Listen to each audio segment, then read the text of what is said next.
We're going back to Wales today. This is the most comprehensive study of one of the last native speakers of a dying language.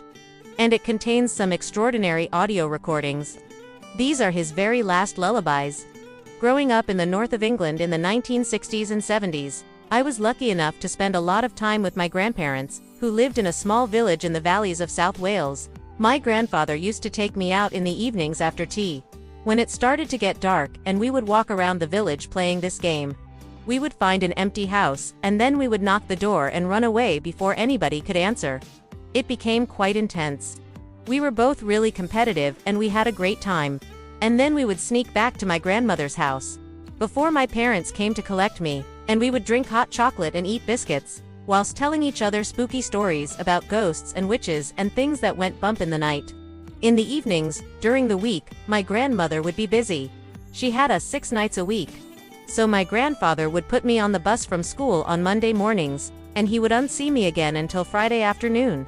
But on Friday evenings, just like in the summers, we would go ghost hunting. The houses were much bigger in South Wales than they were back in Yorkshire where I lived during the week.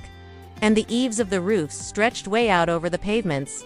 Some of them even had little dormer windows in the eaves. So we would run and hide in these places and shout down the chimney or rattle the window glass. One Friday evening, we were hiding in the eaves of a house in Tresanon, when we heard an almighty crash from inside the house. It sounded like something heavy falling through the floor. Then the front door opened and a man appeared holding a kerosene lamp. He was tall and thin with long gray hair and a scraggly white beard. He had a shock of white hair under a flat cap, and he was wearing a long brown coat. His face was gaunt and lined and his eyes were bright. He stood there looking out at us with a mixture of amusement and tolerance. He said, "You know, I used to do that myself when I was a lad. It's good to see it hasn't changed much, eh?" And we chatted with him for a bit. And he told us he'd been an iron miner all his life. He was now retired, but he still lived in the house that his father had built. He showed us around the roof space and pointed out where he'd found his trapdoor in the ceiling, which had led him into the attic. And then he gave us some sweets and sent us off to find more ghosts.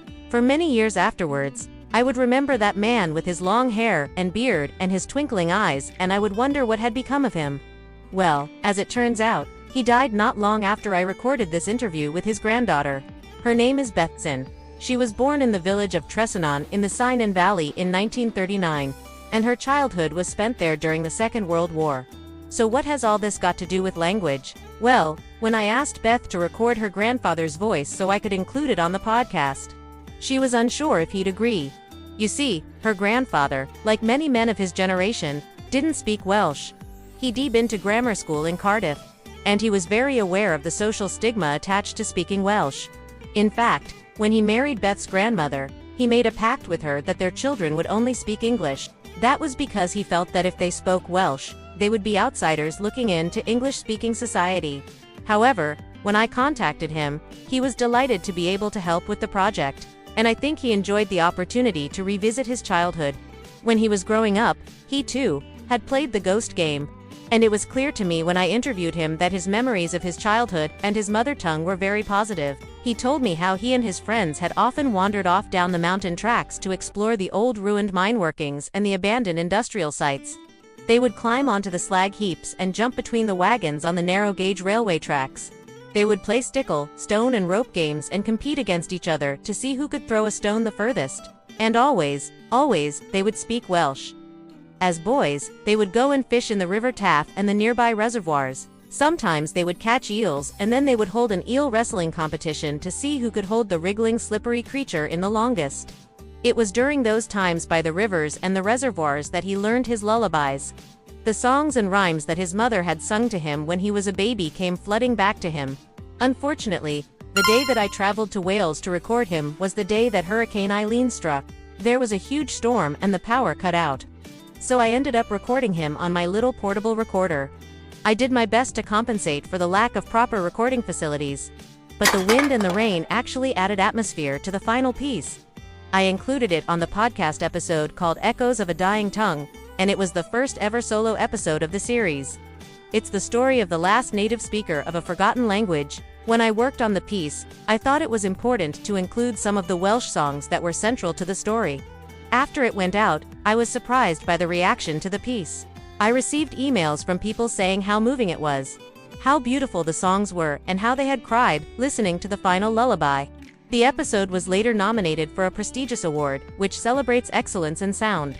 And I won third prize. The next time I saw Bethan, I asked her what her grandfather had thought of the final piece. She told me that he had listened to it several times, and he was absolutely delighted with the final result. He listened to it with a mixture of pride and sadness, she said, because it brought back such vivid memories of his childhood. It reminded him of his parents, and his brothers and sisters, and of a way of life that had gone forever. He had kept two things from his childhood.